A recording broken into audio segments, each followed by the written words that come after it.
Breakfast ಚೆನ್ನಾಗಿದೆ. Hi, ಎಲ್ಲರೂ ಹೇಗಿದ್ದೀರಾ? ಎಲ್ಲರೂ ಆರಾಮಾಗಿದ್ದೀರಾ ಅಂತ ಅಂದ್ಕೊಂಡಿದ್ದೀನಿ. ಈಗ ಆಲ್ರೆಡಿ ನಿಮ್ಗೆ ಗೊತ್ತಾಗಿರುತ್ತೆ ನಾನು ಏನು ಮಾಡ್ತಾಯಿದ್ದೀನಿ ಅಂತ. That is chicken. After a very long time ನಮ್ಮ ಮನೇಲಿ ಚಿಕನ್ ಮಾಡ್ತಾಯಿದ್ದೀವಿ. ಕಾರ್ತಿಕ್ ಮಾಸ ಇದ್ದಿದ್ದರಿಂದ ನಾವು ಚಿಕನ್ ಮಾಡಿರಲಿಲ್ಲ. ಅದಾದಮೇಲೆ ಸೃಷ್ಟಿ ಆಗಲೇಬೇಕು, ಚಿಕನ್ ಮಾಡೋ ಹಾಗಿಲ್ಲ ಅಲ್ಲಿವರೆಗೂ ಅಂತ ನಮ್ಮಮ್ಮ ಆರ್ಡ್ರ್ ಮಾಡಿದರು. ಹಾಗಾಗಿ ಅದನ್ನೆಲ್ಲ ಮುಗಿಸ್ಕೊಂಡು ಯೋಕ್ಷಿತ್ ಬರ್ಡೇ ದಿನವೇ ನಾವು ಫಸ್ಟ್ ಟೈಮ್ ಚಿಕನ್ ಮಾಡ್ತಾ ಇರೋದು. ಅದು ಬೆಳಗ್ಗೆನೇ ಬ್ರೇಕ್ಫಾಸ್ಟ್ಗೆ ಬೇಕು ಅಂತ ಅನ್ನಿಸ್ತು. ಹಾಗಾಗಿ ಬೆಳಗ್ಗೆನೇ ಸಿಂಪಲಾಗಿ ಫ್ರೈ ಮಾಡ್ಕೊಳ್ಳೋಣ ಅಂತ ಹೇಳಿಬಿಟ್ಟು 1 kg ಚಿಕನ್ ತಂದುಬಿಟ್ಟು ಮಾಡ್ಕೊತಾ ಇದ್ವಿ.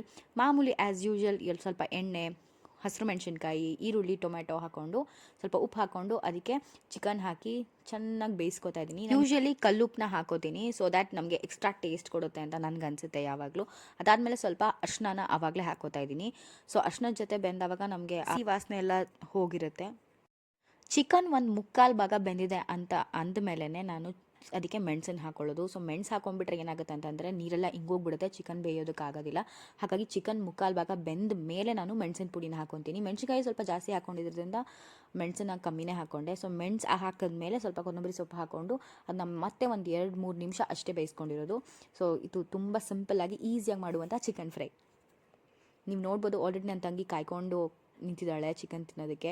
ಅವಳಂತೂ ಯಾವಾಗಲೂ ಹೀಗೇ ಒಂದು ಟೇಸ್ಟಿಗೆ ಹಾಕು ಪೀಸ್ನ ಅಂತ ಹೇಳ್ಬಿಟ್ಟು ಟೇಸ್ಟ್ ಅಂತ 1/4 kg ಚಿಕನ್ ಹಾಗೆ ಖಾಲಿ ಆಗಿಬಿಟ್ಟಿರುತ್ತೆ ನಮ್ಮ ಮನೇಲಿ. ಎಲ್ಲರ ಮನೇಲೂ ಹಾಗೇ, ನಮ್ಮ ಮನೇಲೂ ಏನು ಸ್ಪೆಷಲ್ ಇಲ್ಲ, ನಮ್ಮನೇಲೂ ಸೇಮ್ ಥಿಂಗ್ ಆಗುತ್ತೆ. ನಮ್ಮಲ್ಲಿ ಯೂಶ್ವಲಿ ಈಲಿ ಗುಂಡ್ಕಾಯಿ ಎಲ್ಲ ಸ್ವಲ್ಪ ಜಾಸ್ತಿ ಪ್ರಿಫರ್ ಮಾಡ್ತೀವಿ ತಿನ್ನೋದಕ್ಕೆ. ಆ್ಯಕ್ಚುಲಿ ವಿಮೆನ್ ಅದನ್ನು ತಿನ್ನೋದು ತುಂಬ ಒಳ್ಳೆಯದು. ಅಟ್ಲೀಸ್ಟ್ 100 grams ಆಫ್ ಇಲಿ ಗುಂಡ್ಕಾಯಿನ ಅವರು 1 ವೀಕಲ್ಲಿ ಇಂಟೇಕ್ ಮಾಡಬೇಕಂತ ನನಗೆ ಡಾಕ್ಟ್ರ್ ಒಂದ್ಸತಿ ಹೇಳಿದರು. ಸೊ ಹೀಗೆ ಬ್ರೇಕ್ಫಾಸ್ಟ್ ಚೆನ್ನಾಗಿದೆ. After a very very very very very long time I am having chicken and ಸಕ್ಕತ್ತಾಗುತ್ತೆ. ವೆಜ್ ತಿಂದರೆ ಚಿಕನ್ ತಿನ್ನೋ ಯಾವುದೇ ಕಾರಣಕ್ಕೂ ಆಗಲ್ಲ. ಅದಾದಮೇಲೆ ನಾನು ಪ್ಲೇಟಿಗೆ ಹಾಕ್ಕೊಂಡೆ ರೊಟ್ಟಿ, ಸ್ವಲ್ಪ ಚಿಕನ್ ಮತ್ತು ಈರುಳ್ಳಿ ಹಾಕ್ಕೊಂಡು ನಾನು 2 ರೊಟ್ಟಿ ತಿಂದು ಅದಾದಮೇಲೆ ನಾವು ಕೆಲಸ ಎಲ್ಲ ಮುಗಿಸಿ ಯೋಕ್ಷಿತ್ ಬರ್ಡೇ ಹೋದ್ವಿ. ಯೋಕ್ಷಿತ್ ಬರ್ಡೇ ವೀಡಿಯೋಸ್ನ ಇನ್ನೂ ನೋಡಿಲ್ಲ ಅಂತ ಹೇಳಿದ್ರೆ ಪ್ಲೀಸ್ ನನ್ನ ಯೂಟ್ಯೂಬ್ ಚಾನಲಲ್ಲಿ ಚೆಕ್ ಮಾಡಿ. Yokshith birthday was so fine, so good. Games ಅಂತೂ ಎಕ್ಸಲೆಂಟ್ ಆಗಿತ್ತು. ಸೊ ಇನ್ನೂ ಯಾರು ವೀಡಿಯೋ ನೋಡಿಲ್ಲ ಅಂತ ಹೇಳಿದ್ರೆ ಹೋಗಿ ವೀಡಿಯೋ ನೋಡಿ. ಯೋಕ್ಷಿತ್ ಬರ್ಡೇ ಆದಮೇಲೆ ನಾವು ಅಲ್ಲೇ ನಮ್ಮ ಮಂಡ್ಯ ಮೈಸೂರು ಮೇನ್ ರೋಡಲ್ಲೇ ಒಂದು ಮೆಟ್ರೋ ಓಪನ್ ಆಗಿದೆ.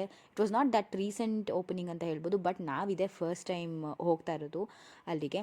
ಸೊ ನಾನು ಕ್ಯೂರಿಯಾಸಿಟಿಯಿಂದನೇ ಹೋದೆ ಹೇಗಿರುತ್ತೆ ಏನು ಅಂತ. ಬಟ್ ಸೂಪರ್ ಡಿಸ್ಕೌಂಟ್ಸ್ ಇತ್ತು ಅಂತಲೇ ಹೇಳ್ಬೋದು. ಎಲ್ಲ ಥರದ ವಸ್ತುಗಳ ಮೇಲೂ ಡಿಸ್ಕೌಂಟ್ಸ್ ಇತ್ತು. ನನಗೆ ಪ್ರಿಫರೇಬಲಿ ನಾನು ಫ್ಲಾಸ್ಕ್ನ ತೊಗೊಂಡು ಬಂದೆ.